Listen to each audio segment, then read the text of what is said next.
Tuesday. It is Tuesday, May 30th, the 150th day of the year. There are 215 days remaining in this year, and welcome to another edition of Tuesdays with Thom. Alabama Governor George Wallace, not George Wallace, Kay Ivey, I'm just reading something else, but Alabama Governor Kay Ivey presented Tuskegee University with a 2023 Governor's Trade Excellence Award for extraordinary results in international initiatives that include partnerships with dozens of overseas universities and hosting students from more than 20 countries. The winners were honored in a ceremony at the state capitol. Tuskegee University, formerly known as Tuskegee Institute, is a private, historically Black land-grant university in Tuskegee, Alabama. It was founded on Independence Day in 1881 by the state legislature. Tuskegee University is the first institution in Alabama to receive the Governor's Trade Excellence Award. Good for Tuskegee. All right, our G-List guest today is Harvey Glance. Glance was a top track athlete who gained national and international recognition between 1976 and 1987 for his speed in the 100 and 200 meter competitions. As a student at Auburn University, he became an NCAA champion, a world record holder, and Olympic and Pan-African gold medalist. After retirement, Glance served as head coach of track and field at Auburn and at the University of Alabama, and for numerous U.S. national teams and international competitions. I look forward to us having that conversation with Mr. Glance. So, Best Girl, our sponsorship, our show today is sponsored by Best Girl. Let's hear from Best Girl.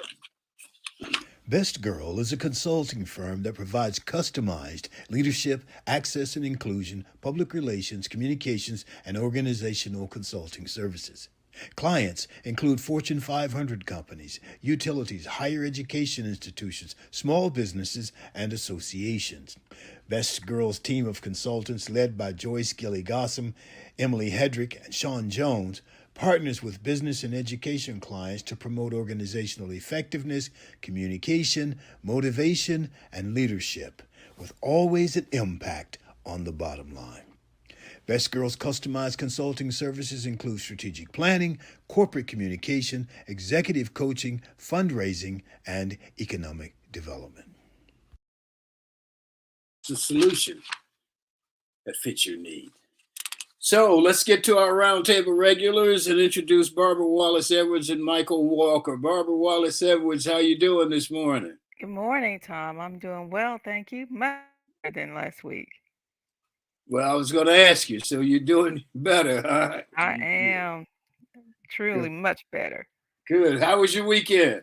It was great, Thom. I spent the weekend at the lake again, and that place has my attention right now. I'm really loving it. It was one of the best weekends I've had in a long time. So well, really what'd you do?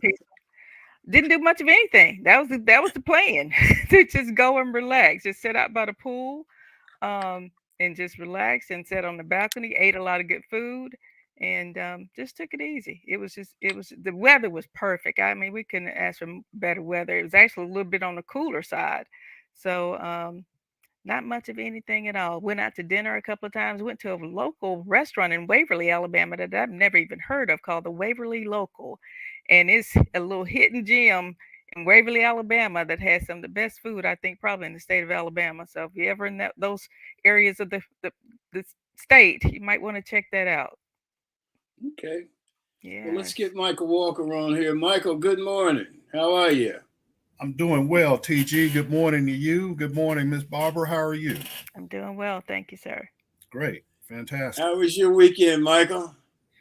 It was pretty low key, which is good for me. I like it to be low key and kind of drama free.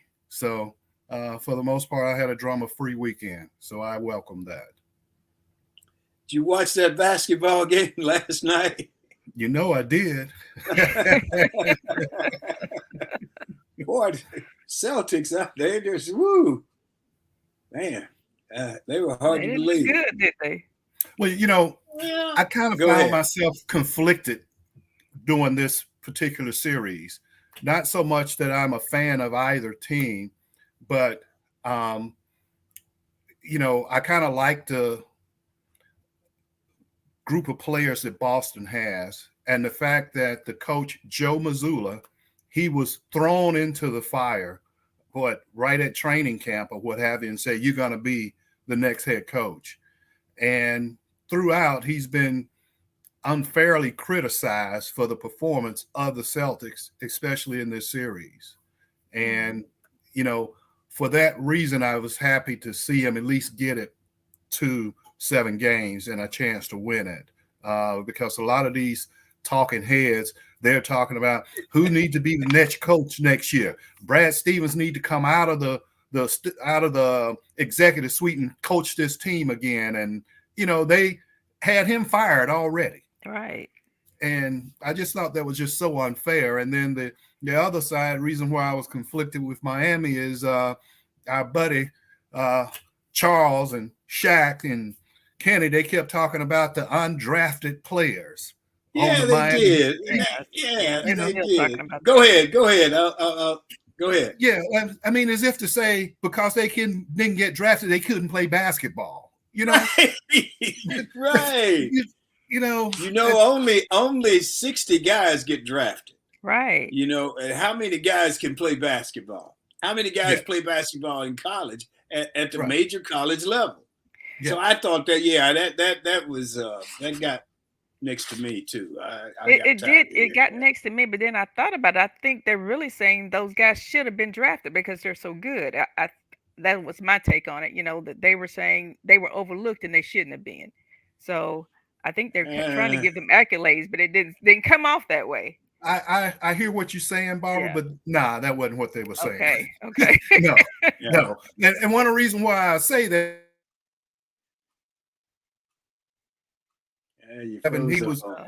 he was putting it in on them last night and the game before.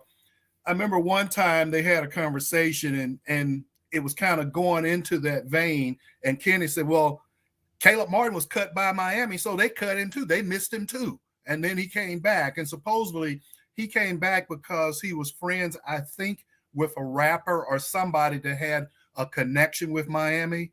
It was some celebrity. And he said, you ought to give this guy a chance. You ought to take a look at him. And so they invited him to camp and he showed out. And that's how he got on the team. But he had already last night. He had already been looked at before by Miami and they cut him. Okay. Wow. And so some friend of his got him another, audience with him. And then they picked him up. And then their point guard, the guy that I really like the way he played, his name is Vincent. He plays very well, under control. He wasn't drafted either. So, come on, miss me with all that, you know? Well, and I thought Reggie Miller was just way off base. So he just, he kept talking about the undrafted players. And I guess the fact that he was drafted made him something special. Better.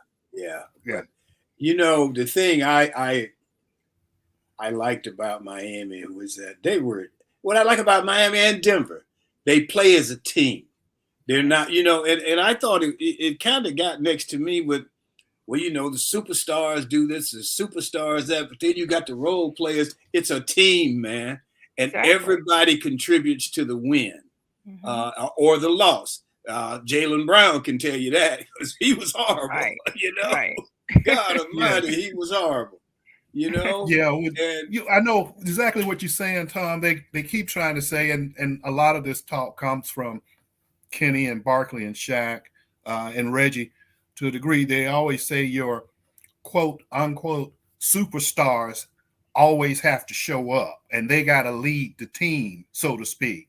But in Miami case, these quote unquote undrafted free agents were the ones that were carrying the team when Bam and Jimmy were having off nights. Exactly. That goes to your point, Tom. It's a team. That's right. Well, and sometimes I thought the criticism of Bam was unfair. Bam's not a big man. No, he plays in the middle, but he's not a big man. And it's going to be interesting to watch him play against Joker. But he gives all of his effort and energy to the job. And he does. I mean, I think the thing with Boston is that they don't have a clue about how to win. you 1 from 10 from threes, and you just keep shooting them. And it's like, okay, if you need a bucket and you're behind, then you go to the hole and get fouled, and you make free throws. But Thom, you talking old school basketball, man. yeah, I'm talking basketball. That's real basketball. Right, Thom. That's not, That's we real were basketball. taught, you exactly right. If you shooting from the outside, it's not going in. You put it on the hole and get to the basket. But these kids nowadays, they don't grow up putting it on the floor and going to the hole. Okay, they grow up, they shooting threes. They shooting threes on fast breaks. When the lane is wide open, they'll pull up and shoot a three. And then the other thing is they don't really like to bang down there. When you go into the hole, you got to be looking to get hit. Yeah. Okay. Yeah, you do. Yeah, you do. So you're gonna get hit, and you got to deal out some punishment so they'll stop hitting you. But that's not the way they play anymore. Now they want to dunk if it's on a highlight reel and they wide open, but they don't want to get in there and mix it up. Thom, come on, man. Yeah, they don't. It's interesting, but I wasn't surprised that Miami won just because, again, I keep saying they play team ball. Right. They play to win. At certain points in the game, like you said, maybe that is old school, but at certain points in the game, you do certain things that will enable you to win the game. You don't keep doing the same thing. Jaylen Brown just kept turning the ball over, and it made no sense. And now and you're absolutely right, because now the debate is, does he get a max contract, $200 and some million? Yeah. No, he wouldn't get it from me. Yeah. Well, the thing that I said, and we talked about this before, I felt the difference between Miami and Boston was not the individual talent, but collectively the way they play. But more importantly, Miami is mentally tough. That's where they had the edge on Boston, is their mental toughness. They did. Finals. Even little what's his name, played with Toronto, little point guard. Kyle Lowry. Kyle Lowry knows how to draw a foul. I mean, he'll go down there and just purposely run into the big man, but it looks as though the big man has run over him, and he gets to go to the free throw line. I mean, they play smart basketball, and they played winning basketball. Let me put it that way.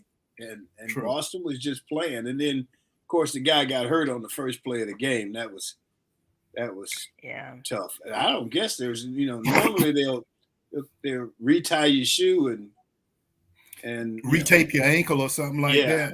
Take it tighter. It was unfortunate. Jason Tatum got hurt on the first play of the game, but you look at it, Gabe Vincent, the point guard for Miami, he got hurt and had to sit out a game from an ankle. Okay. Yeah. Jimmy Butler had an ankle issue as well. And not to mention, Miami is without Tyler Hero and Oladipo. And those guys were in the rotation and started. Right.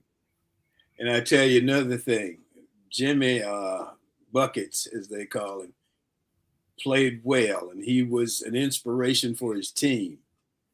But that Martin kid should have been the MVP. He was incredible. He should have. Caleb Martin, he kept him in the game. Right. Yeah. And anytime Boston go down and shoot it, he'd come back and shoot another three or make a move and just pull up, and it would be basket. He really should have received the MVP. I look forward to the championship run because I think both of these teams are team oriented. Yeah, and we'll put on a show. I think it's gonna be a great series. Yeah. So Barbara, you got anything else for us this morning? I do, Thom. I want to mention that we lost an icon. Tina Turner passed away at the age of 83 after a long illness. So, we're losing some great ones, and Tina, of course, is one of the best, the queen of rock and roll. We're gonna miss her a lot. And I just want to say happy birthday to my nephew, Brendan Buck Wallace. His birthday's today. And on Thursday, my niece, Taylor Wallace, and cousin Lachelle Lavon, and my uncle James Law will be celebrating their birthdays as well. So this is a huge birthday week for the family. Okay. All right. Michael? Yeah, I've got a couple things. One, since we were talking about the NBA, I thought this was pretty interesting. Karl Malone, the mailman, he most recently sold 1992 Dream Team memorabilia that he got from playing on the team. And these are shirts that were autographed by Barkley and Jordan, Bird, and Magic, Drexler. He sold all that memorabilia for $5 million. And people were like, you were a member of the 92 Dream Team. You played with these guys. You guys exchanging this, and you've held on it for this long, and now you selling it to people for $5 million. He sold all the stuff that they gave to him that they autographed to Karl from Barkley. So somebody he hurt for money or something? What was the Karl deal? Malone collection. Who knows? He shouldn't have. He made over $100 million playing in the NBA. He owns several dealerships there in Utah and what have you. He's just always been a kind of out there kind of guy. So wow.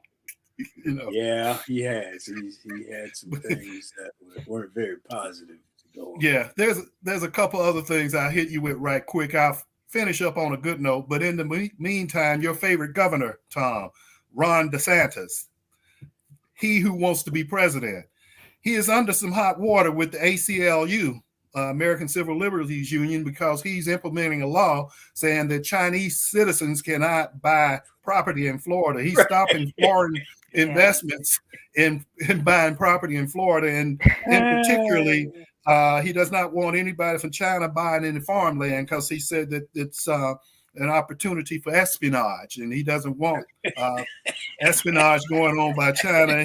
He will not let anybody like that buy property within 10 miles of the military base because they could be and crazy. And the crazy thing about it, now think about this, and this is what went through my mind, is you remember the redlining and all that with the housing market in the U.S. and what have you. It was a part of the law they were saying, what the ACLU is saying, that anybody that has a name that would appear to be Asian, Russian, Iranian, Cuban, Venezuela, or Syrian, they would immediately be flagged for suspicion, so to speak. So they cannot buy this property. So it's just like redlining all over again. But, he's going to have certain people that are going to agree with him on this. Oh, they are, yes. And so, hey, now on one side of it, being in business and whatever, I know that China doesn't allow U.S. corporations to come over there and really just set up and do business. You got to pay them off and let the government be a part of it. They make it very tough, but we do have it open for them to come do business. So from that aspect, I understand coming down. We need to stop that. We need to make China play fair. So it's kind of difficult, but I think this is a little bit far. And the last thing I hit you guys with is, it's a good story. You remember Central Park Karen, the brother in New York that was just bird watching, and the lady called the cops on him and had his dog because she was talking about his dog. Right. Well, all the stuff that went through. Well, this guy is living the dream now. He is about to put a book out on the market about bird watching, and it's growing the number of minorities and people of color that want to get into bird watching. And what's even bigger for him is National Geographic offered him a job to host a TV show involving bird watching. So he now gets to fly around the world and host a show on all the different species of bird and bird watching. So that was a good ending for him. That is great.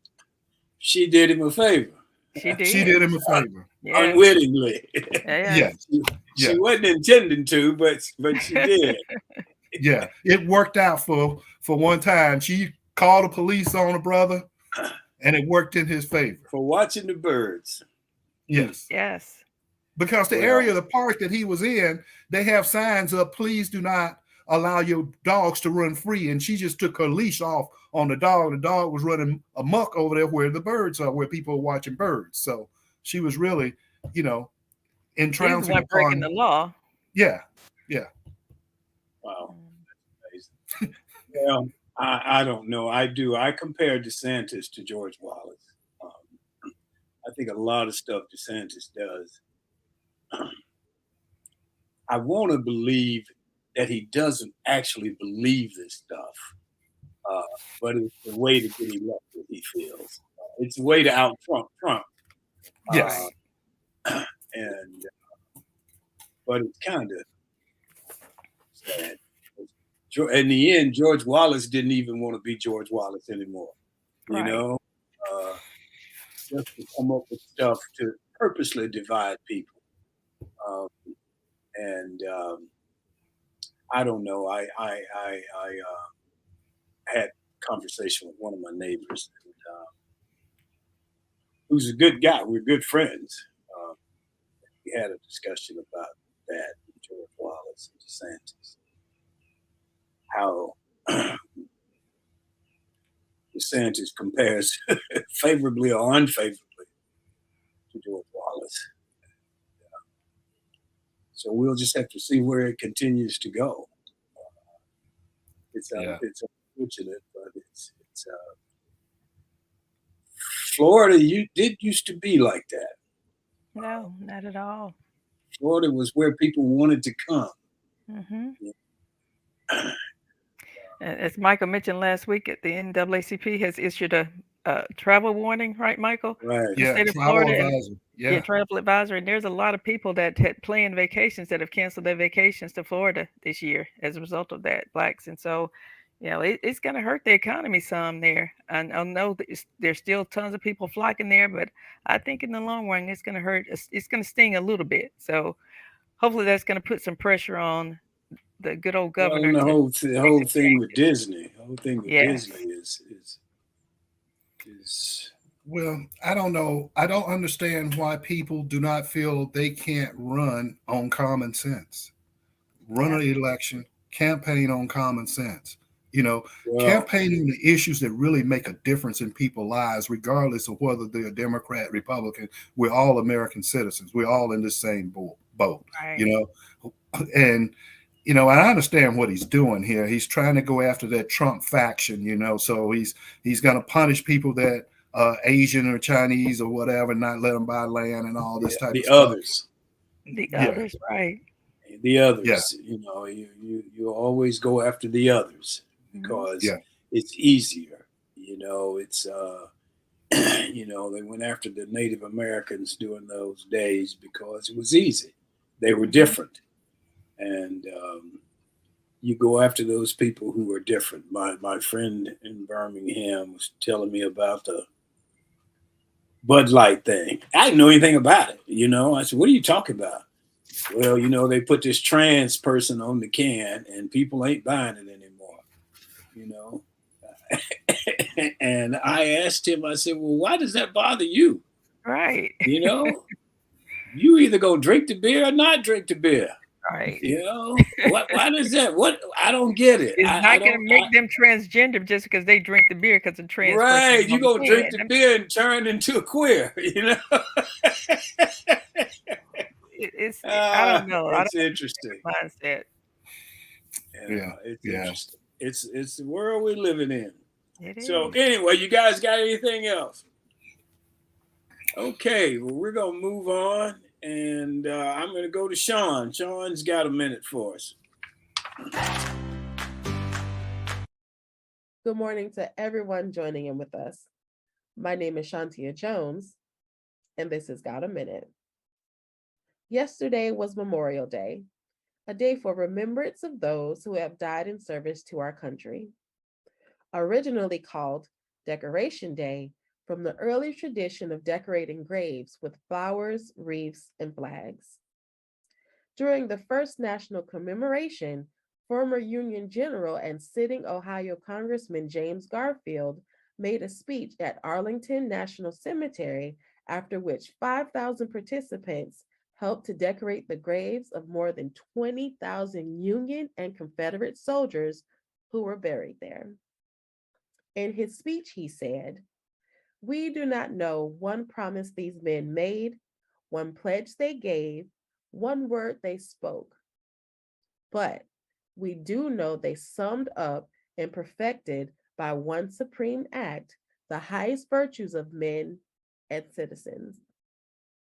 For love of country, they accepted death and thus resolved all doubts and made immortal their patriotism and their virtue. James A. Garfield, May 30th, 1868, Arlington National Cemetery. Thank you all for your service. Now, before I go, Father's Day is quickly approaching. If you'd like to be featured on our special TWT episode, please submit a picture of you and your father or father figure to Shawn at bestgirl.com. That's Shawn, SHAWN, at bestgirl.com. Thank you all for joining in. My name is Shantia Jones, and this is Got a Minute. Thank you, Shawn. Well, yes, I'm encouraging everyone to get those photos in if you got them, if you want to be featured. And we're going to do that on June 13th. The 13th of June. I just found out. Okay. That'd be great. So let's go to our G list. Our G list, Hollywood has the A list, and here on Tuesdays with Thom, we've got the G list. And our G list guest today is Mr. Harvey Glance. And I just want to read this one little part. Phoenix City's Harvey Glance is the community's GOAT, the greatest of all time. When it comes to ranking any of the athletes it has had participate in any sport from Phoenix City. And let's welcome the GOAT, Mr. Harvey Glance. Harvey, how are you, man? I'm doing fine, Thomas. How are you, buddy? Doing well. you like the GOAT, huh? Oh, man. That's a compliment. Hey, what's the title, babe? What a title. Of all time. I like that. It says the greatest of all time when it comes to ranking any of the athletes it has had participate in any sport. Well, I'll tell you what, that's a great honor, especially with the reputation when I was growing up for my little city of Phoenix City, which was once known as Sin City, USA. To turn that title around from being Sin City, USA to the greatest of all time, coming out of that little city, that's a great honor. It is. It's quite an honor, man. That's why I wanted to read it, you know. Well, thank you. I did not know that. Yeah. You are the greatest of all. You've eclipsed Muhammad Ali as far as Phoenix City goes. That's something, man. He started it. I want to ask you about the Olympics in 1980 when you guys didn't get to go because of the boycott. How do you feel about that now? Oh man, I tell you, I've always had mixed emotions about that 80 decision because on one hand, the government knows better when it comes to safety around the world because they got the intelligence and all the necessary tools to understand what's going on and that atmosphere. So from that perspective, I think that they were looking out for all Americans. But from a athlete perspective, it left a whole lot of bitterness there because you trained 4 years for that moment, and it was especially special for me because in 1976 I was very, very young and inexperienced, but still managed to have placed fourth in the 100 meters. But I felt like my maturity and lack of my maturity in 1976 cost me. But I gained 4 more years of experience, and I felt like in 1980 I was really ready. I was number one in the world at what I did, and I was able to handle the atmosphere, the crowd, the publicity, and everything else that goes with it much better. I was much more poised and experienced. So I think the inexperience in 1976 cost me an Olympic gold medal. But in 1980, I was really, really prepared and ready to go for it. So I think I lost 2 gold medals in 1980 that should have been around my neck. Yeah, I thought about that, and I thought, well, it's been a few years now, and I just wondered how a lot of the athletes continue to feel about it, because it was a mixed emotion thing. Hell, I wanted to see you guys go. Right. Yeah. But you make a great point. Supposedly the government knows better, or knows best. So in summing that up, I would say I favored the boycott, but I favored it very bitterly. I mean, that's why I tell people, because I was bitter, but I understood what they were doing. Right. So I've got another one before I go to Michael and Barbara. One of your teachers during your senior year in high school asked the students to write an essay about what they wanted to accomplish in their lives. And you wrote about making the 1976 Olympic team for the United States and winning a gold medal. And your teacher laughed. Yes. Pretty much embarrassed me in front of all my students. And basically told me not to write any more nonsense like that in their classroom, and asked me to be realistic about what I write. And that hurt me, man. But it also, sometimes when people try to hurt you, they inspire you. Right. And that's what ended up happening, because the first visit that I made after winning the gold medal in 1976 was back to my high school. I was able to go back, not only to speak to students, but I was able to give the commencement speech, which gave me the greater stage than just talking to classrooms. Yes. So I was able to share that story with those local student athletes and students about do not let anyone, especially someone on this campus, deter you from your dreams. And I'll never forget. I mean, I'll take that name with me to the grave. But I had the great moment of looking at that teacher in the eyes and saying to them, "Don't ever take someone's dream away from them, no matter what kind of struggle you think they may have." Wow. That's good. Let's get Barbara. You got something for Harvey? I do. I want to say, first of all, there's one distinction that's not listed in Harvey's bio. Harvey was also the line sweetheart of my line at Auburn University, Delta Sigma Theta Sorority Incorporated, and so he's also the GOAT of line sweethearts. So thank you, Harvey. I remember that moment well.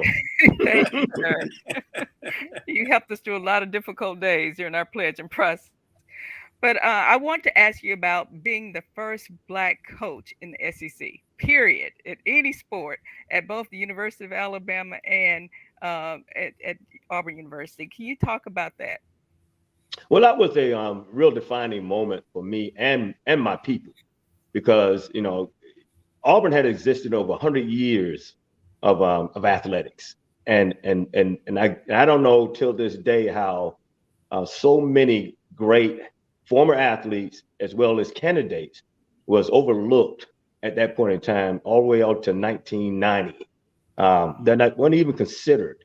And it was a very difficult decision for them to make, even when I was hired, even though I had all the pedigree and the background and the resume to be a good coach. I still had to go through some changes. And till this day, I thank Coach Pat Dye, because he went out on a limb, and it was explained to me when I was sitting in his office that it was going to be very difficult, because he had to make a decision that a lot of people weren't going to agree with.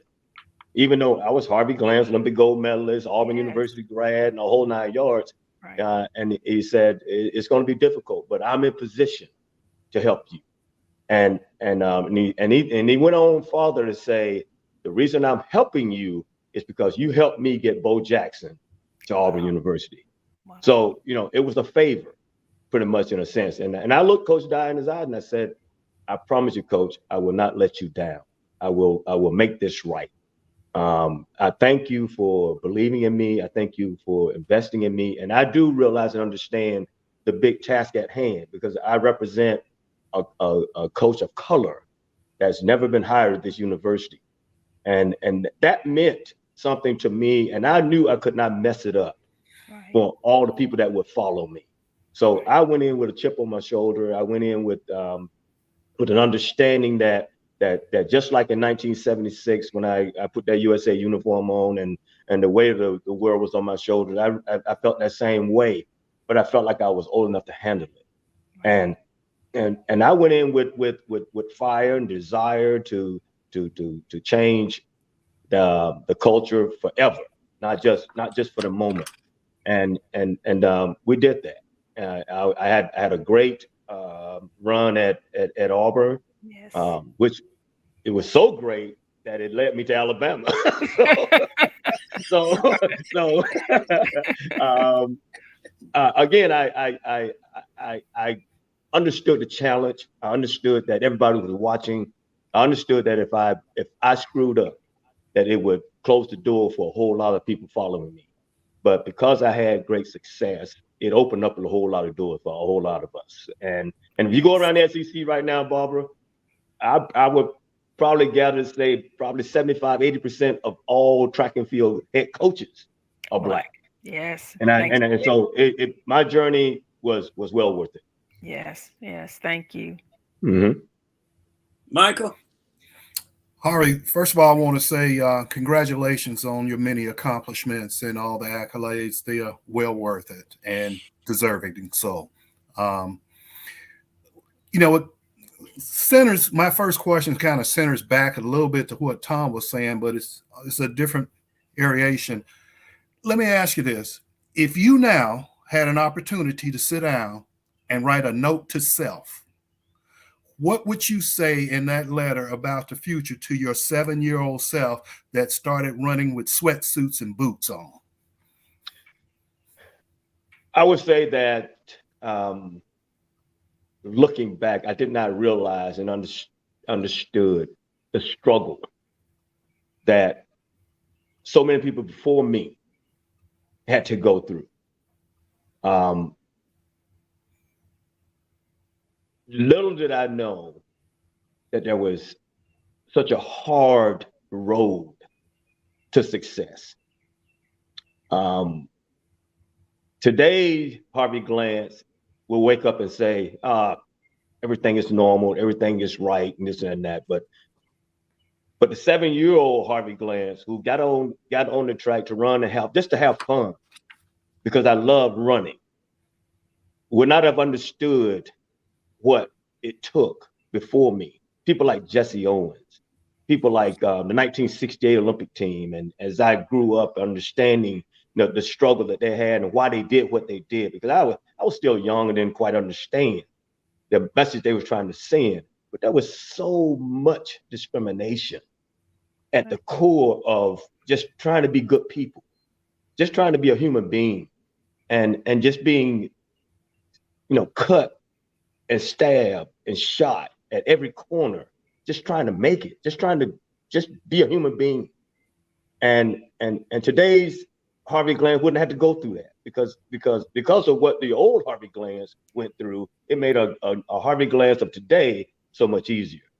I look back over my life and understand that when it's all said and done, that when all the rules are written and all the final races are done, I would have impacted so many people.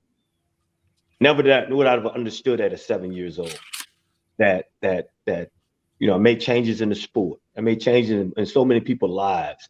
I made people understand the importance of education, which I wasn't privy to. I was privy to running and you take some classes and this and that. I did not understand the importance of education and getting it and what it means after you stop running, things of that nature. So it was a learning experience that made me understand my legs would take me so far, but then my mind would always take me the rest of the way. And with that, the education that I got and the knowledge that I incurred and the people that I got it from, I wouldn't trade for the world. And that's the beauty of what people wake up today with, is that it's people like yourself, it's people like Barbara, it's people like Thomas that have made life so much easier for my race that they cannot ever understand and comprehend. I echo those thoughts. I appreciate that. Thank you. Mm-hmm. Harvey, you're in the Alabama Sports Hall of Fame. Talk about that. Thomas, the great thing about when you go out to lace your shoes up, the great thing about when you go out and do workouts, the great thing about when you step on the line to compete is that you never know how people perceive you. Some people are going to like you, some people are going to hate you. And they don't like or hate you for who you are. They like or hate you for what you do. And I beat people behinds. So I love it. But I never knew that beating people behinds would one day garner me the honor of, when you talk about the greatest of all times and the GOAT and things of that nature, when you talk about Hall of Fame, that's what category you pretty much fall up under. When you enter Hall of Fame, that means you were the greatest of what you did, and people recognize it. I've had the distinction as we speak across this country and around the world of being enshrined in 14 Hall of Fames. Wow. And I know people don't understand that and realize that the sport of track and field is not popular in the United States, and it's frowned upon. They understand it. They root for it, and they wrap their arms around it every 4 years. Mm-hmm. But year in and year out is how you measure it in our sport. And for 13 years, you talked about being top 10 in the world. Wow. And people will never understand. When they even read my accolades, they will never understand what it really means. Right. You talked about 1976 when I won my first gold medal. Well, in 1987, I won my last gold medal. That's 11 years apart. Wow. To be the best at something for 11 straight years, and especially in my event where hamstrings are pulled and quads are pulled and calves are, I mean, to have that kind of longevity is kind of uncharted. Yes. But the Hall of Fame is the greatest honor that an athlete can achieve, because you're not going in off your own individual priors. You're going in off what people think about you, and for that reason, it will always have a special place in my heart, because I didn't put me there, people put me there. And that is always much better than your own mindset. Right. Awesome. Michael, Barbara, you got another question? Yeah, Harvey, you talked about a little bit the impact you've had on so many lives, and especially student athletes, not just at Auburn and Alabama, but you're still coaching great athletes and placing them in the top 10. Can you talk about some of those athletes and who you've worked with? Yeah, Barbara, and about 13 years ago, I retired from the University of Alabama. I joked at a speaking engagement at Auburn when I went back about not being a scholar athlete, meaning all academic prowess and things of that nature, but I was all academic mentally. Yes. I understood the importance, and I talked about this earlier, of getting a degree, because I had to go back when I was at Auburn to get my degree 10 years later, because I chose to go and run professionally. Right. Had I to do that all over again, I would have changed the course, because the important thing was to get that degree first, and then if I had the ability to continue to run, I would have did that. Right. I lost so much academically over those years, 10 years, of trying to regain all the things that was prerequisite. And I had to work twice as hard as the average student coming back, because I had been away from it for so long. Right. So my number one thing when I became a coach was make sure that every athlete understood the importance of a degree. Good. And that was first on the list, not running. Right. And I'm proud to say that I had 100% graduation rate. Wow. With all my athletes at Auburn and at the University of Alabama, because I put that there like that. And that's that little thing we talk about when I was 7 years old versus where I am now. That's the flip side of it, because no one ever told me the importance of a degree. Right. So I made that four more and first on my list. And I coached over 200 All-Americans. I've coached over 100 and some national champions and conference champions. And so, but I've also coached Olympians.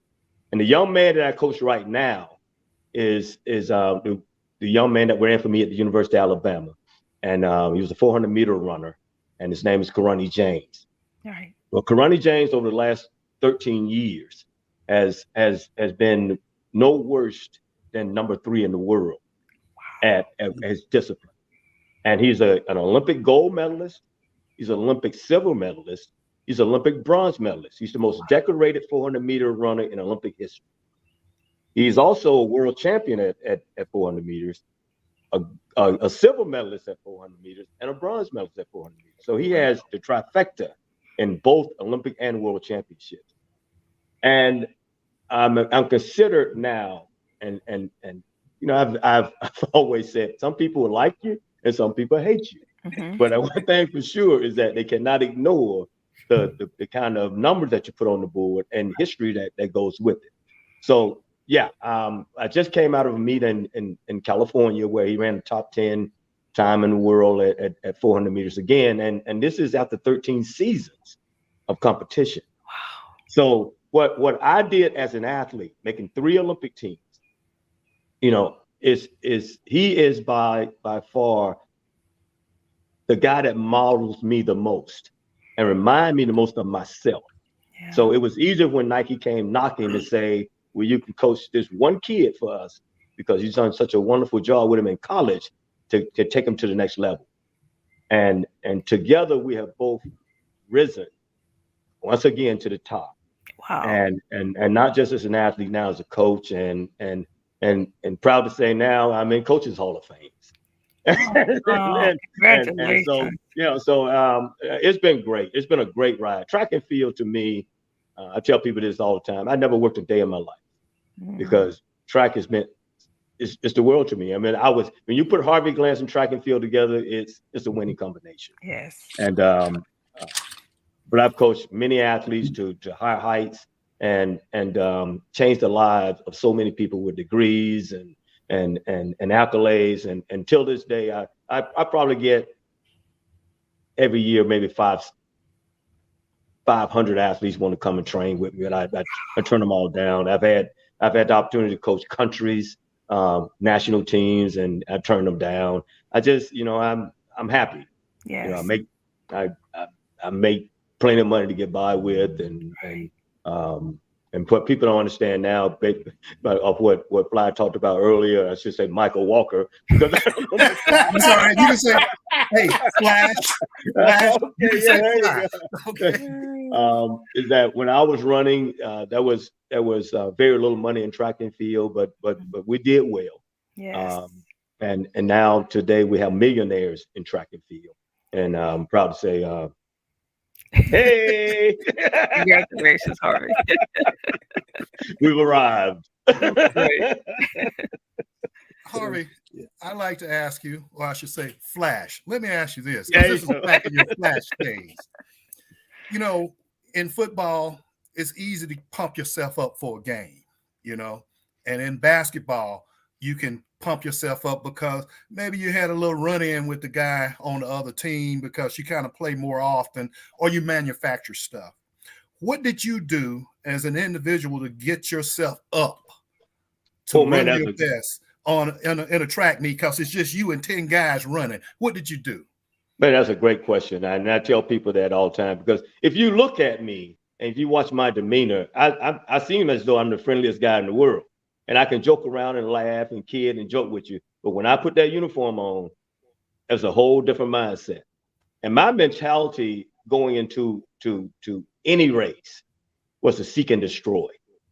I mean, that was my mindset. I felt like, and still feel like, if you walk up on me right now and you get me at the wrong moment, you're gonna hate you ever met me.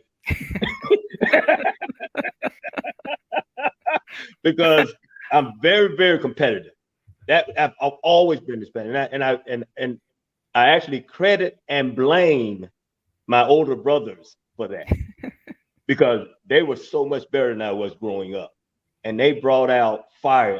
I had a competitive edge over so many individuals by the time I got to being a teenager than the average teenager walking the streets, because they were my biggest competition right within my own family.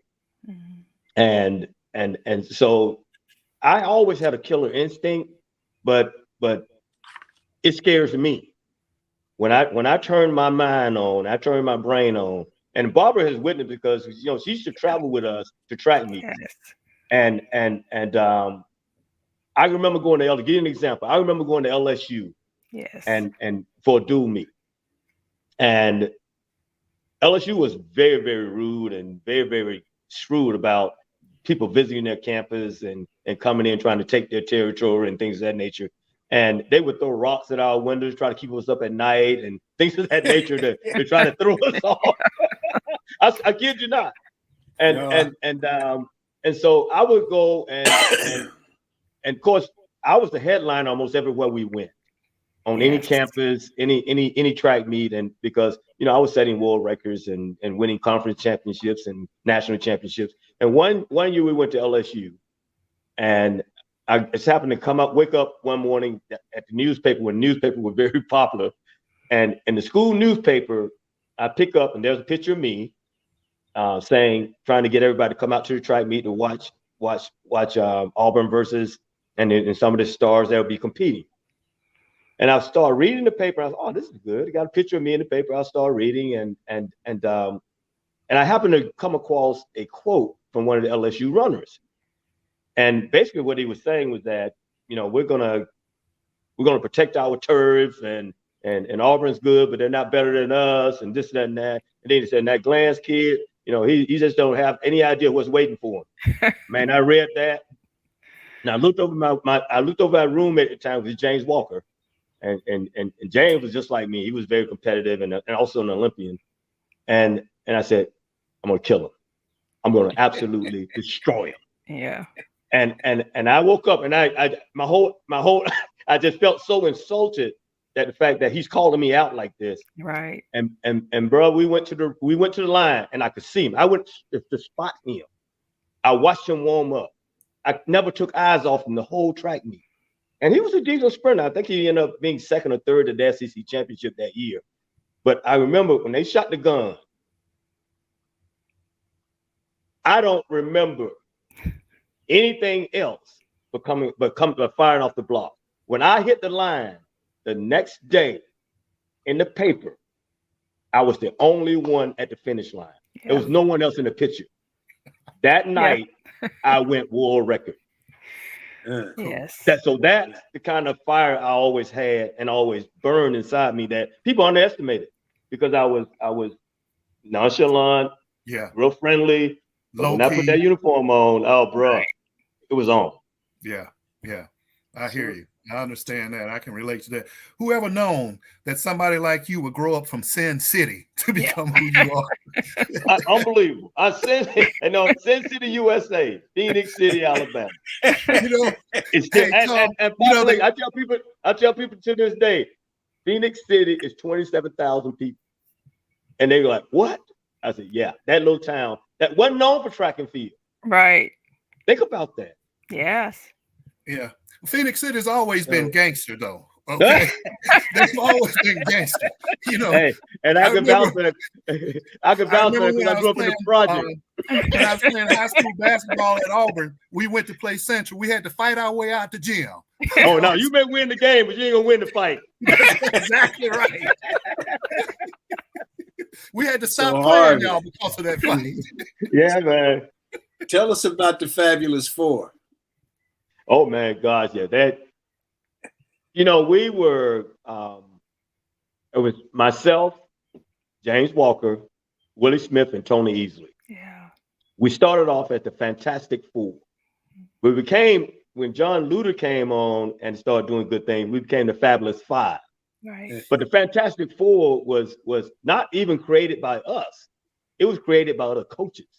Because every time we walked into an arena, they were like, oh man, we got to deal with these guys. It was like we were like gunslingers, man, coming Yeah, to town. they were. and everybody knew they had to deal with us, but we were that good. You know, we all ran on the 4x1, so that kicked the whole track meet off, and then we'll go venture into different events and just dominate. I mean, I would do the 1, the 2, and the long jump. Tony would come back and do the long jump, the triple jump, and the 100. And James would go out and run the 110 hurdles, the 4x1, long jump, and the hurdle, 400 hurdles. And Willie would run the 4x1, the 400, 200, and the 4x4. So we were all the way from the start to the end of the meet is in everybody grill, and they hated that. And not only were we in their grill, but every time we left a track meet, it was some kind of record set. Yes. So, but the 4 of us and no one else has ever had that title. But we would always go down in NCAA history as the Fantastic Four. And where did we come from? Auburn University. That was some of my most fun times at Auburn University. I mean, most people followed the football team. We were Spike Gets. We followed the track team. Yes, man. It was just wonderful to go out and see, because we knew our team, our guys are going to dominate the whole thing. It was just the whole thing. The whole thing. And Thomas, I mean, let's put that in perspective. You know, today, if you score 100 points at the SEC championship, there's a good chance you're going to be top 2 or top 3 in the whole conference. Mm-hmm. Well, between the 4 of us, we score over 100 points. Yeah. Not the team, just the 4 of us.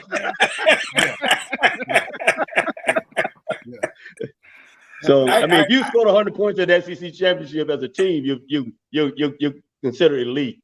Right. But we were just the 4 of us walk in at 100 points. That's crazy. I got one more thing. Talk about Coach Rosen. Oh man, who I thought he was a good guy. Yeah. Coach was pretty much at Auburn University, my father away from home. Because you got to remember that when I was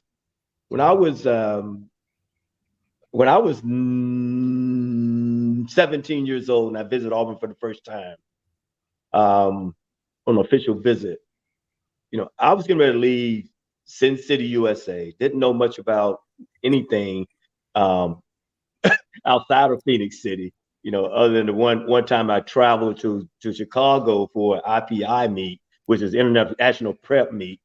I was so wet behind the ears that when the lady on the plane asked me, would I like a cocktail? I looked at her and said, do you have fruit?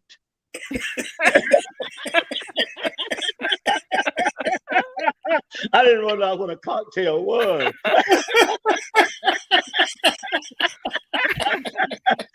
So leaving Phoenix City to go to Auburn at such a young age with very little experience in life, Coach was kind of to be my mentor. I mean, he was going to be my father away from home. And I felt that way with him from day one. Coach was a very easy person to get along with. He understood me. He understood my makeup. Matter of fact, crazy story. When we first went there for a visit, he told all the jokes. I laughed internally. I never laughed out loud because I was afraid to show emotions. But I thought Coach Rosen could have easily been a comedian. I mean, he was just he was, and I was that. But he looked at me and I looked at him again, inexperienced, but liked him. Didn't show it outwardly, but showed it inwardly. I liked him. I liked him as a person. And he looked at me and he said, "Do you ever smile?" Because he was telling jokes and I wasn't laughing. I was laughing internally. Right. But I was just looking at him like, man, I don't know you. So when we got ready to sign the papers, I signed for that reason. It was 2 reasons. One was Willie Smith. Because Willie was high school athlete of the year. He was. I looked up to him because he was kind of a year before me, and I would have wanted to go and join him. But I really love Coach Rosen. I mean, like I said, I can really get up out of this guy because he makes me laugh. He doesn't realize he makes me laugh, but he made me laugh. But he became a real father figure to me, because Coach was very honest, one of his greatest sayings, I take this with me every day that I live. One of his greatest sayings to me that stuck with me, that he doesn't realize even stuck, was, he said, Harvey, he said, in life, he said, I always want you to be true to yourself, but fair to others. Man, that is so true in life. Because people are gonna be who they are. But do you have the ability to step outside yourself, even when you might be wrong, and be fair to somebody else? And so when I hear that, and I deal with people on a day-to-day basis, I always look at them. I look at every individual with that train of thought. Are you gonna be? I know you're gonna be a butthole. Are you gonna be fair to me? And so that kind of wisdom that he gave, although he was funny, he also was a teacher. And Coach Rosen taught all the way up till he passed, pretty much. Even after he retired from coaching, he was always a good teacher. So I became very, very close to Coach, and he taught me so much, just being an athlete away from track and field, that I do with all the young people that I come around. He embedded that in me. But he was such a character and such a great, respected man in our sport, that nothing but great things to say about Coach. He was my mentor. He was my coach. He was my friend, and I miss him to this day. You know, back in those days, we're talking about I'm the early 70s, and you came mid 70s on through the 80s. Coach Rosen would befriend us. I mean, he wasn't our coach. Oh no, but we got along with him well, and he was just. I'm sitting here looking at a picture of Coach Rosen in my office. On the wall, because he was just that kind of a guy. He was just a great guy. And when he got you guys, I remember Willie came while I was there. Whatever. Yes.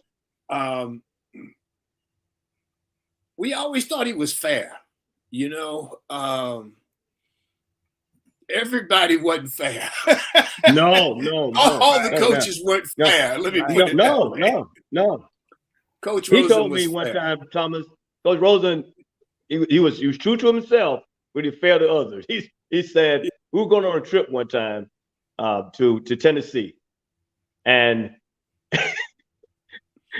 we was in a meeting, and you're gonna love this story. We was in a meeting, and he said, hey guys, I'm not gonna lie to you. I'm gonna be upfront with you.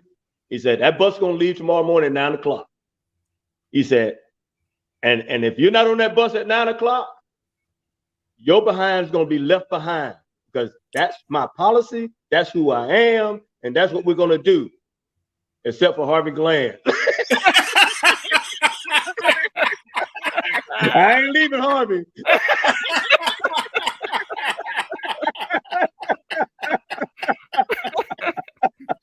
He's like,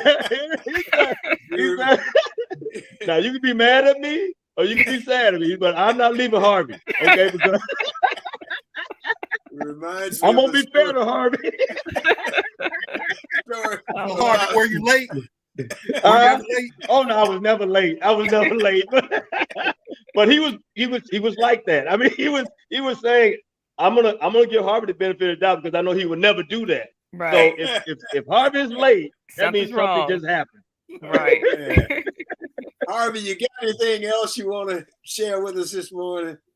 Well, Michael talked about, being 7, and here I am today.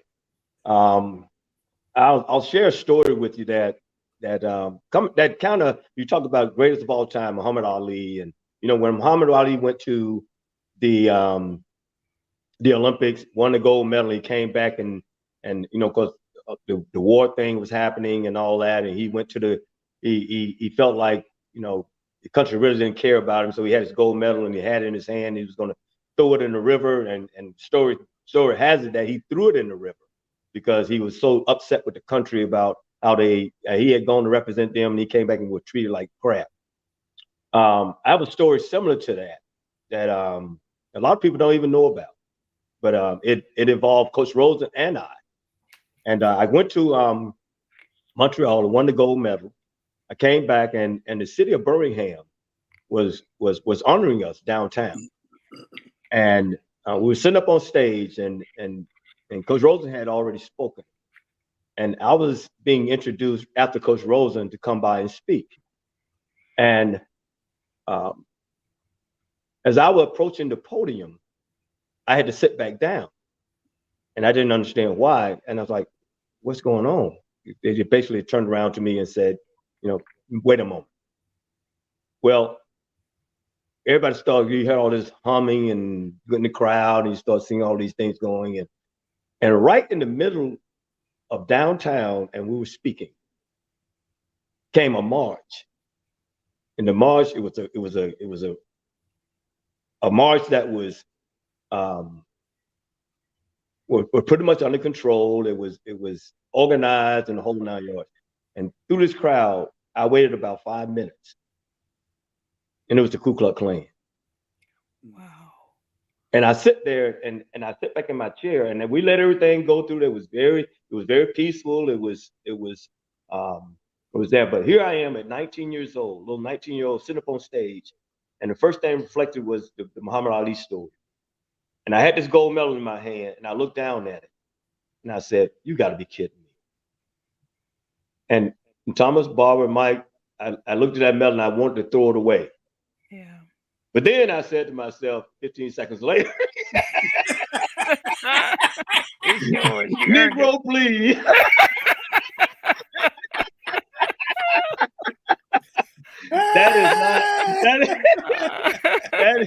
That is not all of America. That's just part of America. So I was like, I thought about throwing a piece of that medal away, but not all of it. That's just a small piece. You thought about thinking about throwing it away. That's another difference today than it was yesterday, because they never experienced. People today would never experience that what I just experienced. Right. Yeah. Right. So yeah, that's it. But it's certainly great to get with all three of you guys again. And good to see you, my friend. Great memories from all you guys, and I thank you for being so inspirational to so many people and inspiring. Thomas, I remember when I was a little boy growing up, I could watch you run.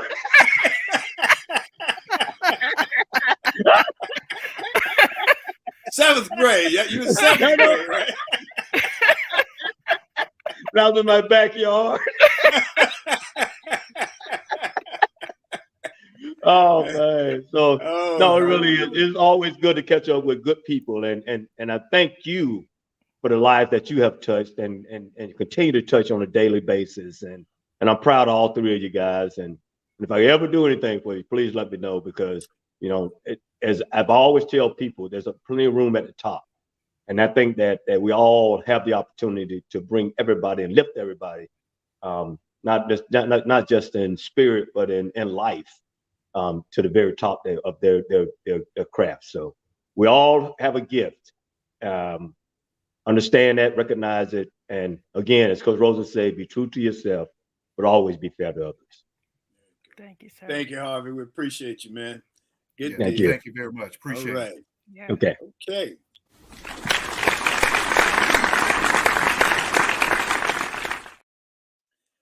Okay, my closing commentary for today, or as I see it, is about the Joker, Nikola Jokic, and the Denver Nuggets basketball team. They've been fun to watch, and I imagine it'll be more fun when the finals start this Thursday, Denver and Miami. It's refreshing to have new teams and the new stars in the limelight. All the teams predicted to be in the finals at this time of the year are not here. Golden State, the Lakers, Philadelphia, the Celtics. Instead, it's the lunch pail guys who go to work every day and trying to make their team better, Denver and Miami. LeBron James said of the Joker, everybody gets cracked up into his stats, but I don't think a lot of people talk about like this part of the game, and he pointed to his head.